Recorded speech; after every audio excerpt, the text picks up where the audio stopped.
Hello बच्चों, स्वागत है आपके इस बहुत ही खास वीडियो में जिसमें हम आज आप लोगों के लिए लेकर आए हैं magnetic effect of electric current. ठीक है, तो पिछले वीडियो में आप लोगों ने, पिछली वीडियो से मेरा मतलब है कि करंट इलेक्ट्रिसिटी का जो हमारा लास्ट लेक्चर था, किसका करंट इलेक्ट्रिसिटी का, वैसे तो हमारे चैप्टर का नाम है magnetic effect of electric current. ठीक है, ये हमारे चैप्टर का नाम है, magnetic effect of electric current. ठीक, तो इस चैप्टर में हम लोग करेंगे, जैसे ये वीडियो में आप लोगों ने लास्ट जो मैं बता रहा हूँ करंट इलेक्ट्रिसिटी का जो लास्ट लेक्चर था, ठीक, उसमें मैंने आप लोगों को बताया था heating effect of electric current, यानी कि जो इलेक्ट्रिक करंट है उसका एक हीटिंग इफेक्ट होता है और उसका एक मैग्नेटिक इफेक्ट भी होता है। ठीक, एक सेकंड, इज दिस परफेक्ट? हाँ जी, ओके, ठीक। अब से थोड़ा लाइटिंग अच्छी आएगी। ठीक है, तो वैसे ही करंट इलेक्ट्रिसिटी का एक मैग्नेटिक इफेक्ट भी होता है। ठीक है ना, करंट इलेक्ट्रिसिटी का एक मैग्नेटिक इफेक्ट भी होता है, मैग्नेटिक इफेक्ट भी होता है। ठीक, थोड़ी लाइटिंग प्रॉब्लम थी आप सभी। ठीक, तो उसका एक मैग्नेटिक इफेक्ट भी होता है। कैसे? देखिए, एक बहुत ही फेमस साइंटिस्ट थे, उन साइंटिस्ट का नाम था हंस क्रिश्चियन ऑयरस्टेड। ठीक है, हंस क्रिश्चियन ऑयरस्टेड, ठीक, बहुत ही फेमस फिजिसिस्ट थे। इन्होंने इलेक्ट्रोमैग्नेटिज्म इन्होंने डिस्कवर किया था, कहा जाए तो एक तरीके से। कैसे? इन्होंने क्या किया कि एक करंट कैरिंग वायर लिया, मान लो ये करंट कैरिंग वायर है, इसमें कोई करंट आई जा रहा है। ठीक, इसमें कोई करंट आई जा रहा है, तो अगर हम इसके पास एक कंपास लेके आए, कैसा कंपास लेके आए हम लोग, ठीक है, एक इलेक्ट्रिक मैग्नेटिक कंपास जो होता है उसको लेके आए, तो जो इसकी नीडल है वो डिफ्लेक्ट करती है। ठीक है, डिफ्लेक्ट करती है कुछ। ठीक, वो डिफ्लेक्ट क्यों करती है? क्योंकि एक करंट कैरिंग वायर अपने आसपास मैग्नेटिक फील्ड क्रिएट करती है, अपने आसपास। ठीक है, अपने आसपास एक मैग्नेटिक फील्ड क्रिएट करती है। कैसी वायर? एक करंट कैरिंग वायर अपने आसपास, अपने सराउंडिंग पे एक मैग्नेटिक फील्ड क्रिएट करती है। ठीक, तो इसी इफेक्ट को हम लोग कहते हैं magnetic effect of electric current. ठीक, तो यही था ऑयरस्टेड, जो हंस क्रिश्चियन ऑयरस्टेड थे, इनका एक्सपेरिमेंट कि इन्होंने करंट कैरिंग वायर के पास जैसे ही एक मैग्नेट रखा, ठीक, वो डिफ्लेक्ट करने लग गया। इसका मतलब मैग्नेटिक कंपास कब डिफ्लेक्ट करता है? जब उसको आसपास मैग्नेटिक फील्ड मिले। ठीक है, इसी वजह से। अच्छा, मैग्नेटिक फील्ड, ये जो मैग्नेटिक कंपास होता है किस बेसिस पे काम करते हैं, आइए जानते हैं। ठीक है, बताएं, मिटाने से समझ आया? ऑयरस्टेड का एग्जांपल जरूर पूछता है, इसलिए जरूर ध्यान रखिए चीज को। ठीक, देखिए कैसे काम करता है। आपने एक कंपास तो देखा ही होगा, वेरी सॉरी, एक इसे तो देखा ही होगा आप लोगों ने। ये एक क्या है? बार मैग्नेट, नॉर्थ और साउथ। ठीक है, अब हम लोग बात करते हैं मैग्नेटिक फील्ड या फिर फील्ड लाइंस। ठीक है, मैग्नेटिक फील्ड या फील्ड लाइंस की बात करते हैं। आइए, ठीक, तो एक कंपास है, ठीक है, इसके दो पोल होते, सबको पता है कि ये एक मैग्नेट है। ठीक है, वेरी सॉरी, ये है मैग्नेट। ठीक है, सभी लोगों को पता है कि मैग्नेट के दो पोल होते हैं। कौन कौन से? एक होता है नॉर्थ और एक होता है साउथ। ठीक है, तो जैसा कि आप लोग जानते ही हैं कि अगर हम लोग सेम पोल, जैसे अगर मैं यहाँ पे नॉर्थ पोल ले आऊं, ठीक है, ऐसे एक और मैं ले आऊं यहाँ साउथ और ये नॉर्थ, तो ये आपस में रिपेल करेंगे, ये इधर को भागेगा और ये इधर को भागेगा। लेकिन अगर मैं वहीं दूसरी जगह यहाँ पे साउथ कर दूं, यहाँ पे नॉर्थ कर दूं, ठीक है, तो ये इधर को भागेगा और ये वाला इधर को भागेगा। ठीक, ये सभी लोग जानते हैं कि लाइक पोल्स रिपेल करते हैं, डिसलाइक पोल्स अट्रैक्ट करते हैं। बिल्कुल बिल्कुल चार्ज के माफिक, जो चार्ज के ऊपर होता है, जो चार्ज के साथ होता है, बिल्कुल वैसा ही। ठीक है, like charges repel each other, unlike charges attract each other. ठीक है, समझ में आया? अब इसको एक मैग्नेट को मिटा देते हैं, मैग्नेट को रखते हैं इस चीज को समझने के लिए कि मैग्नेटिक फील्ड आखिर होती क्या है। ठीक, तो एक है नॉर्थ, एक है साउथ। ठीक है, एक एक्सपेरिमेंट के दौरान देखा गया, एक एक्सपेरिमेंट के दौरान हमने एक ऐसा मैग्नेट रखा, ठीक है, और इस मैग्नेट को एक पेपर पे, मैग्नेट को रखा है पेपर पे, ठीक है, और उसके आसपास कई सारी आयरन की फिलिंग्स डाल दी। ठीक है, आयरन की, मतलब आयरन के कुछ बहुत ही छोटे छोटे टुकड़े डाल दिए आयरन के। ठीक, हमने उसमें देखा, कुछ टाइम के बाद हमने ये चीज ऑब्जर्व की कि इसके आसपास पेपर पे एक लाइंस बनी हुई थी जो कि नॉर्थ से साउथ जा रही थी। सारी लाइंस नॉर्थ से साउथ जा रही थी। और दूसरी चीज क्या कि ये लाइंस आपस में इंटरसेक्ट नहीं कर रही थी, यानी कि जैसे अगर मैं कहूं तो ये लाइन कुछ ऐसे नहीं जा रही थी। ठीक है, लाइन आपस में इंटरसेक्ट नहीं कर रही थी। ये मैग्नेटिक फील्ड की प्रॉपर्टी भी है। ठीक है, ये जो है मैग्नेटिक फील्ड की प्रॉपर्टी भी है कि lines do not intersect each other. ठीक है, ये आपस में किसी को, आपस में जो लाइंस बनती है ये किसी को इंटरसेक्ट नहीं करती। और हमेशा ये ध्यान रखें कि मैग्नेट के अंदर, ठीक है, मैग्नेट के अंदर हमेशा जो मैग्नेटिक फील्ड लाइंस होती है वो नॉर्थ से साउथ जाती हैं। कैसे? मैग्नेट के बाहर, और मैग्नेट के अंदर हमेशा नॉर्थ से साउथ जाती है। ठीक, मैग्नेट के बाहर अगर देखा जाए तो हमेशा नॉर्थ से साउथ जाएंगी, और मैग्नेट के अंदर अगर देखा जाए तो साउथ से नॉर्थ जाती है। ठीक, ये चीज हमेशा ध्यान रखेंगे, मैग्नेट के बाहर हमेशा नॉर्थ से साउथ, अंदर हमेशा साउथ से नॉर्थ। ठीक, बहुत बढ़िया। तो ये है मैग्नेटिक फील्ड। ठीक है, मैग्नेटिक फील्ड समझ में क्या होती है? ये एक एक्सपेरिमेंट के दौरान देखा गया है। ठीक है, दूसरी चीज मैग्नेटिक फील्ड लाइन आखिर होती क्या है, आइए देखते हैं। ठीक है, दिखा तो दिया हमने कि डायग्राम कैसा है इसका। अब आओ इसके बारे में कुछ पॉइंट्स लिखते हैं। आखिरकार ये है क्या वाला, क्या है? Magnetic field line. ठीक है, मैग्नेटिक फील्ड, इसका सिंबल होता है बी। दूसरी चीज ये है एक वेक्टर क्वांटिटी, इसलिए इसके ऊपर एरो लगता है। अभी वेक्टर और स्केलर क्वांटिटी मत समझो, आगे 11th क्लास में बढ़िया से समझ लेना कि वेक्टर और स्केलर क्वांटिटीज क्या होती है। छोटा सा इंट्रोडक्शन दे देते हैं आप लोगों को। जैसे दो तरीके की क्वांटिटीज होती हैं, कौन कौन सी? एक होती है स्केलर, एक होती है वेक्टर। ठीक है, आप लोग 11th क्लास में जैसे साइंस पढ़ रहे हैं तो फिजिक्स में आपको 3rd चैप्टर में मिल जाएगा बहुत आराम से। ठीक, स्केलर और वेक्टर क्वांटिटीज। ठीक है, वहां पे वेक्टर्स बहुत ज्यादा डिटेल में पढ़ना है आपको, बहुत ही ज्यादा डिटेल में। ठीक है, वेक्टर सम ऑफ एडिशन पढ़ोगे आप लोग वहां पे, पैरेललोग्राम लॉ ऑफ एडिशन पढ़ोगे, ट्राइंगल लॉ ऑफ एडिशन पढ़ोगे। ठीक है, और पॉलीगन लॉ ऑफ एडिशन पढ़ोगे आप लोग वहां पे। ठीक, और ठीक है, अच्छा हाँ, आपको एक छोटा सा एग्जांपल देता आप समझ जाओगे।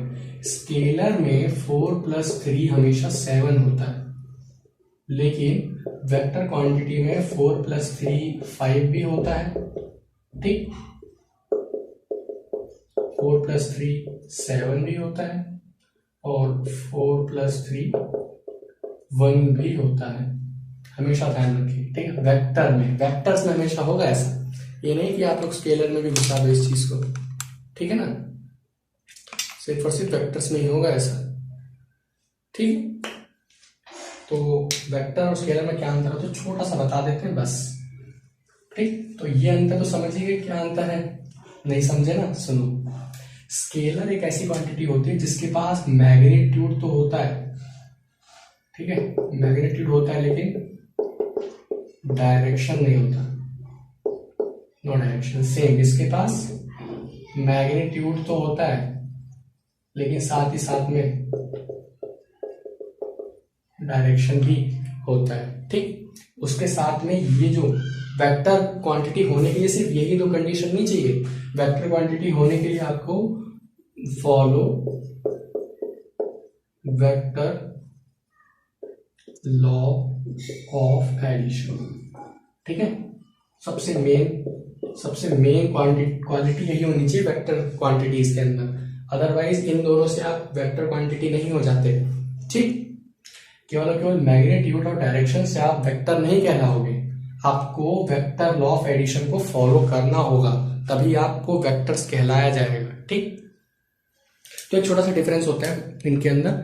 फिर मैग्नेटिक फील्ड, इसकी एक पर्टिकुलर डिस्टेंस होती है, इसकी एक पर्टिकुलर डायरेक्शन होती है, ठीक है, डायरेक्शन होता है इसके पास, और ये वेक्टर लॉ ऑफ एडिशन को भी फॉलो करती है, इसलिए ये एक वेक्टर क्वांटिटी है, ठीक। क्या है ये? एक वेक्टर क्वांटिटी है।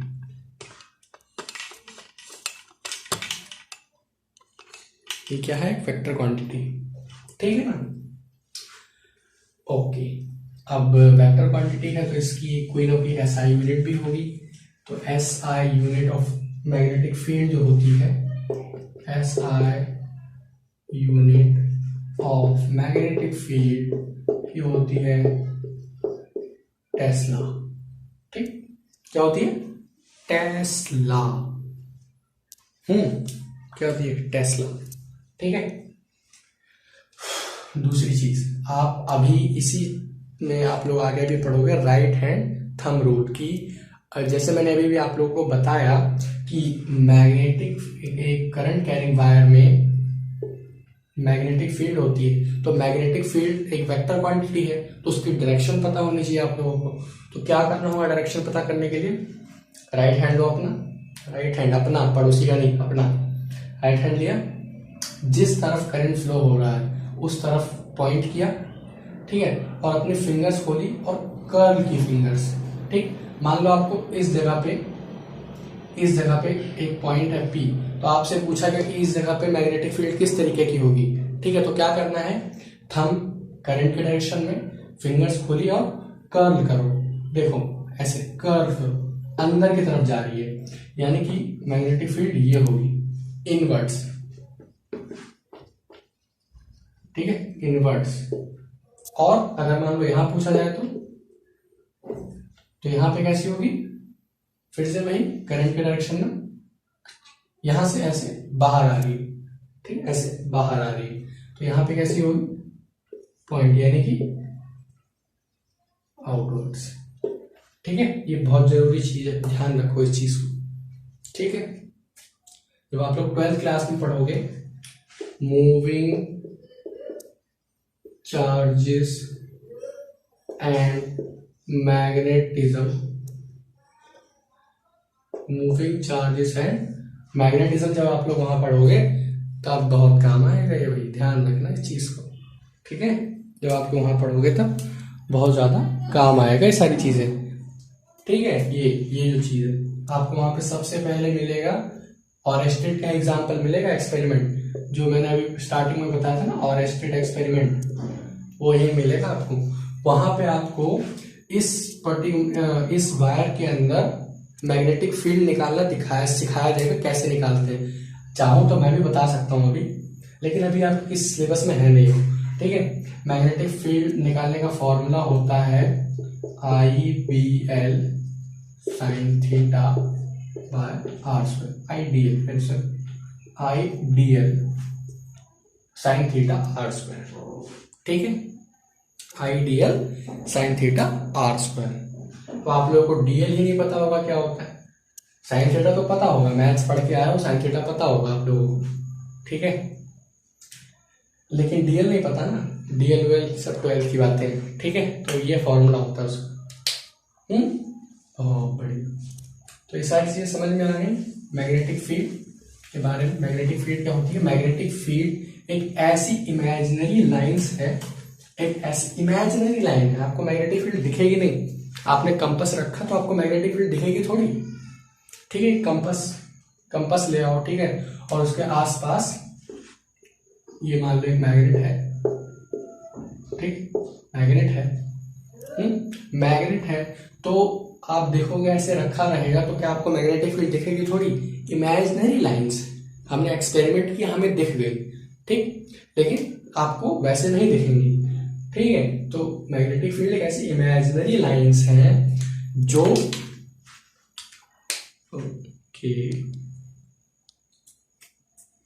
एक ऐसी इमेजिनरी लाइंस है वो जो क्या करती हैं? ऐसी इमेजिनरी लाइंस हैं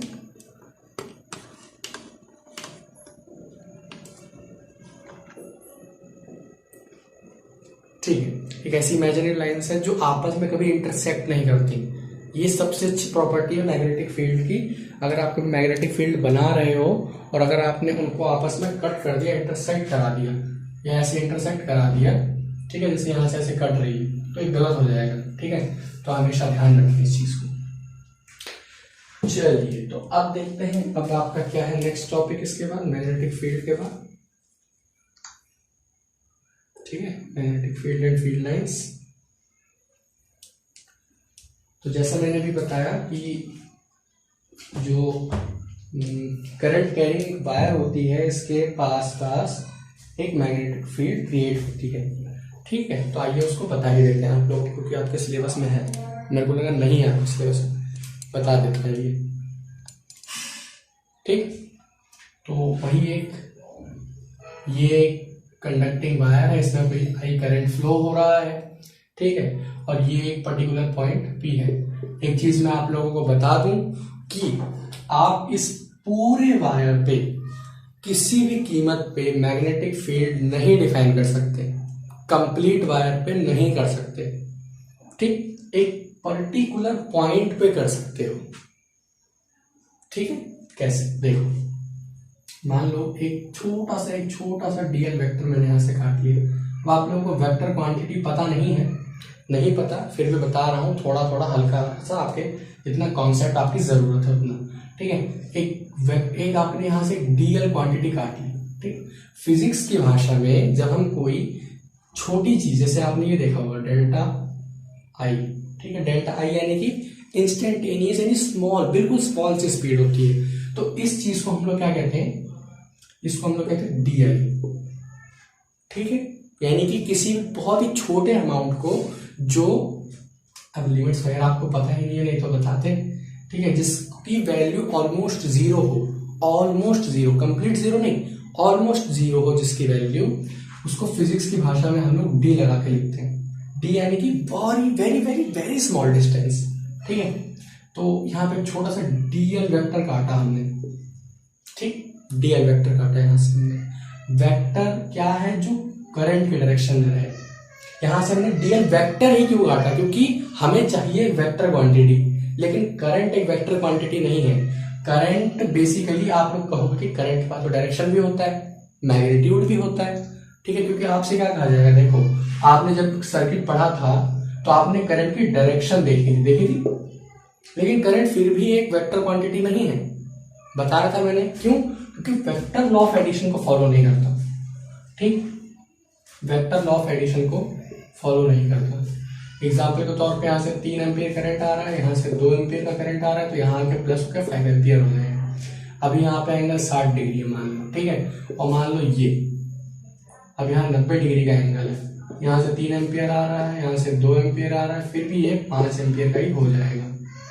अगर ये vector law of addition follow करता तो 90 डिग्री का हो जाता, तो under root A square plus B square plus 2ab cos theta, इस प्लस ab कॉस थीटा, ठीक है, इसमें वैल्यूज पुट करते तब जाके इसका आंसर आता। कॉस 90 जीरो होता है, तो ये वैल्यू तो जीरो होगी, बाकी बचा ए स्क्वायर प्लस बी स्क्वायर, तो 2 का स्क्वायर बाकी प्लस करोगे तब वैल्यू आएगी। फिर यहाँ 60 रखोगे, 60 कितना हो गया? 1/2, 61/2 हो गया। अब देखो वैल्यूज में तभी चेंज आता है क्योंकि ये थीटा पे डिपेंड करता है, ठीक है ना, मतलब दो वेक्टर टेल टू टेल जुड़े हुए हैं, टेल टू टेल ही जुड़ते हैं वेक्टर हमेशा, ठीक है, टेल टू टेल जुड़े हुए हैं तो उनके बीच का जो एंगल है उसके ऊपर vector law of addition vary करता है, ठीक। लेकिन करंट वो चीज फॉलो नहीं करता, इसलिए करंट एक वेक्टर क्वांटिटी नहीं है, ठीक है। तो इसलिए हमें चाहिए था वेक्टर क्वांटिटी जो करंट की जगह पे रोल करे, इसलिए हमने यहां से डीएल वेक्टर काटा है, छोटी सी लेंथ काटी, ठीक है, लेंथ काटी है इसलिए उसको हमने लेंथ वेक्टर बोला, डीएल लेंथ वेक्टर है, ठीक है। और एक पर्टिकुलर पॉइंट लिया, मान लो यहाँ पे एक पी पॉइंट है और इससे आर डिस्टेंस पे, ठीक। तो और ये कुछ एंगल थीटा बना रहा है, ठीक है। तो जो हमारा मैग्नेटिक फील्ड बनेगी वो आई के डायरेक्ट प्रोपोर्शन है, जितना ज्यादा आई होगा उतनी ज्यादा मैग्नेटिक फील्ड बनेगी। दूसरी चीज डी एल के भी डायरेक्टली प्रोपोर्शन है, ठीक है, ये बी जो है मैग्नेटिक फील्ड ये डी एल के भी डायरेक्टली प्रोपोर्शनल है। फिर थीटा के भी डायरेक्टली प्रोपोर्शनल है, जितना देखो थीटा, अगर देखो थीटा कम होगा, अगर थीटा कम होगा तो ये पॉइंट यहां आएगा, तो ये नजदीक आ रहा है, ठीक है, नजदीक आ रहा है, जितना नजदीक पॉइंट होगा उतनी ज्यादा मैग्नेटिक फील्ड हमें मिलेगी, ठीक है। तो इस थीटा के भी डायरेक्टली प्रोपोर्शन है, ठीक, बस आर के इनवर्स प्रोपोर्शन है, क्योंकि जितना दूर आप पॉइंट रखोगे उतनी कम मैग्नेटिक फील्ड बनेगी, ठीक। तो ये मैग्नेटिक फील्ड जो है वो इनवर्सली प्रोपोर्शन है आर स्क्वायर के, ठीक है, ठीक है। तो यहां से आपके पास B directly proportional to I D L sine theta upon R square, ये डायरेक्टली प्रोपोर्शन का साइन हटेगा यहां से, यहां पे आएगा b is equals to mu naught by 4 pi I D L sine theta by are square, so this is the formula, ठीक है। अब कुछ समझ नहीं आ रहा होगा, मुझे पता है कि आप लोगों को कुछ भी समझ में नहीं आ रहा है कि मैं क्या बताया जा रहा हूं, ठीक है, लेकिन आपके सिलेबस में है तो इसमें मैं कुछ नहीं कर सकता, ठीक है। लेकिन ये फॉर्मूला आपके सिलेबस में नहीं है, पहले बता दूं। इसमें सिर्फ और सिर्फ आपको इतना कहा गया है कि करंट कैरी वायर के आसपास मैग्नेटिक फील्ड होती है, किस तरीके से जनरेट होती है वो मैंने बताया है, ठीक है। बाकी सिलेबस में आपको ये नहीं है, ये तो 12th का सिलेबस है, ठीक है, बढ़िया। तो बस यहीं पे इस वीडियो को करते हैं समाप्त, फिर अगली वीडियो में हम लोग लेकर आएंगे। अभी तो आपका काफी बड़ा चैप्टर बचा हुआ है, जैसे भी सोलेनॉइड पढ़ाना है, फिर सोलेनॉइड है और आपका मैग्नेटिक, बहुत सारे टॉपिक्स हैं अभी तो, ठीक है। तो सारे टॉपिक्स लेके आएंगे अभी, और जो अपकमिंग वीडियोस आएंगे उसमें, ठीक है। तो आज की वीडियो के लिए बस इतना ही, पढ़ाई करते रहिए, ऑल द वेरी बेस्ट।